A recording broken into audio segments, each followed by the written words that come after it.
Hello दोस्तों, नमस्कार। आप सभी का स्वागत है हमारे चैनल विचार आपका। दोस्तों, आज हम बात करने वाले हैं पवन सिंह के कुछ ब्रीफली डिटेलिंग जानकारी के बारे में।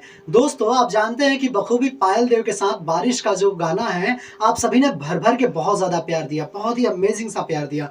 और दोस्तों, बता देना चाहता हूँ कि बीच में 2 गाने थे पायल देव के साथ, जो एक गाना छोड़कर वो धर्मा फिल्म की शूटिंग के लिए अयोध्या चले गए थे। अयोध्या से अभी रिटर्न होने के बाद रक्षाबंधन में अपनी बहन के साथ, यानी पायल देव को अपनी बहन मानते हैं, और अपनी बहन के साथ रक्षाबंधन के कुछ फोटोज खिंचवाए पवन सिंह जी।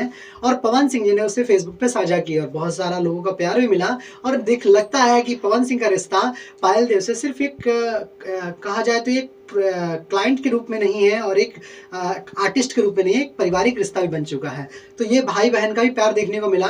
दोस्तों, अभी कुछ फोटोज एक्सक्लूसिव आई हैं जिसमें पवन सिंह का जो दूसरा गाना पायल देव के साथ था वो शूट हो चुका है और बहुत जल्द आप लोग के साथ आने वाला है, आप लोग के पास आने वाला है। और मैं बेसब्री से इंतजार कर रहा हूँ। आप लोग कितना इंतजार कर रहे हैं बारिश के बाद इस गाने का, ज़रूर बताइएगा। और दोस्तों, बता देना चाहता हूँ, इस गाने में जो काम करने वाली एक्ट्रेस हैं वो हैं साउथ से, क्योंकि उन्होंने साउथ की बहुत सारी फिल्मों में बहुत सारे एक्टर के साथ काम किया है और बहुत ही अमेजिंग। मैं बहुत बेसब्री से इंतजार कर रहा हूँ कि साउथ की अभिनेत्री जब हमारे भोजपुरी के पावर स्टार के साथ काम करेगी तो कैसा लगेगा।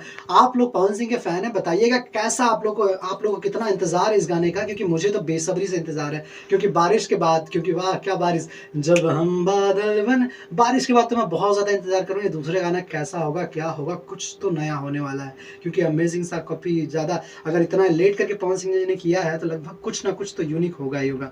चलिए, मिलते हैं अगले वीडियो में। नए हैं तो चैनल को सब्सक्राइब करें, शेयर करें दोस्तों तक, कमेंट करके जरूर बताएं कि वीडियो कैसा लगे। पवन सिंह के फैन है तो जरूर बताइएगा। नमस्कार।